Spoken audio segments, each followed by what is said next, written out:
माननीय पुष्पकमल दाहाल प्रचण्डले बोल्नको लागि समय माग गर्नुभएको छ। म उहाँलाई समय दिन्छु। माननीय सदस्यले रोस्टमको प्रयोग गर्न सक्नुहुनेछ। सम्माननीय सभामुख महोदय, सबभन्दा पहिला त म सभामुख महोदयलाई धन्यवाद भन्न चाहन्छु। मलाई नेपाली कम्युनिस्ट पार्टीको संसदीय दलको नेताको हैसियतमा उहाँले विशेष सम्बोधनको लागि समय दिनुभएको छ।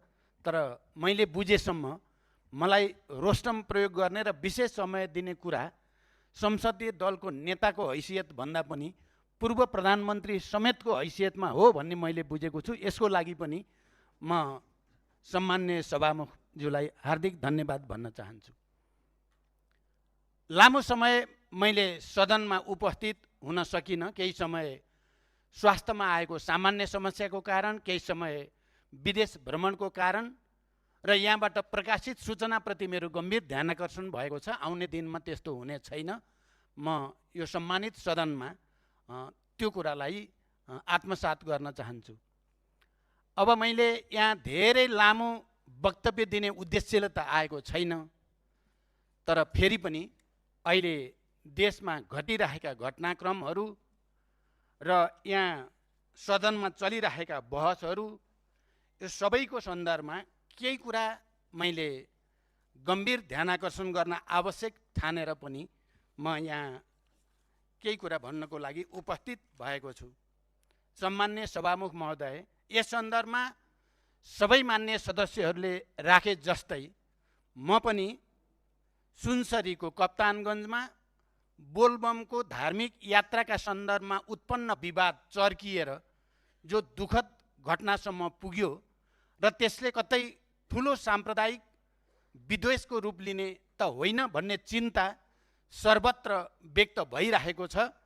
यस सन्दर्भमा त्यहाँ मृतकप्रति ओम प्रकाश मेहताप्रति म पनि श्रद्धा व्यक्त गर्न चाहन्छु। सबै घाइतेहरूको शीघ्र स्वास्थ्य लाभको कामना गर्न चाहन्छु र यो समग्र घटना प्रक्रियामा सुरक्षा निकायको भूमिका के कस्तो रह्यो, के त्यहाँ त्यो स्तरको गोली चलाउनै पर्ने अवस्था थियो या थिएन, समस्या समाधानका अन्य उपायहरू र विकल्पहरूमा के कति पहल गरियो या गरिएन लगायतका सबै विषयमा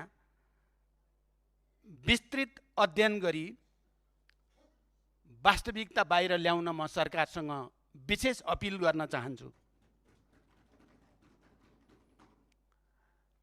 अहिले देशको समग्र राजनीतिक परिस्थिति त्यति सहज चाहिँ छैन।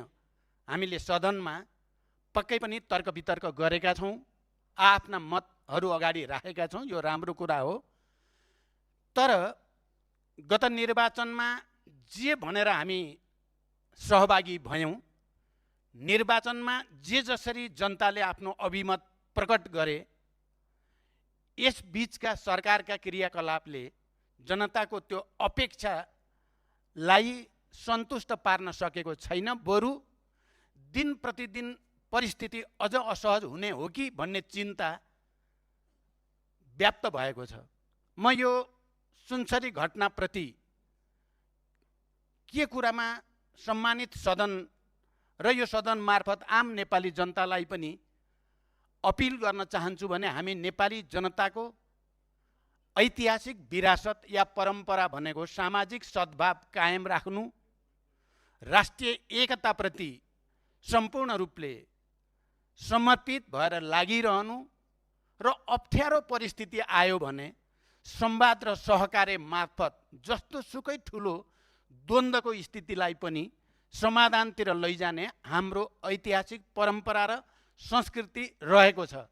अहिले सुनसरी, मोरङ लगायत अन्यत्र पनि जे परिस्थिति देखा परेको छ, म आम नेपाली जनतालाई पनि अपिल गर्न चाहन्छु, हाम्रो त्यो गौरवशाली परम्परालाई स्मरण गर्दै यस खालका समस्या जो देखा पर्न खोजेका छन् तिनको पनि संवाद र सहकार्यको माध्यमबाट समाधान गर्ने र आम जनताको एकताको माध्यमबाट त्यसभित्र घुसपेट गर्न खोज्ने र परिस्थितिलाई अझ असहज बनाउन खोज्ने प्रवृत्ति, विचार र शक्तिलाई परास्त गर्न एकजुट हुन अपिल पनि गर्न चाहन्छु।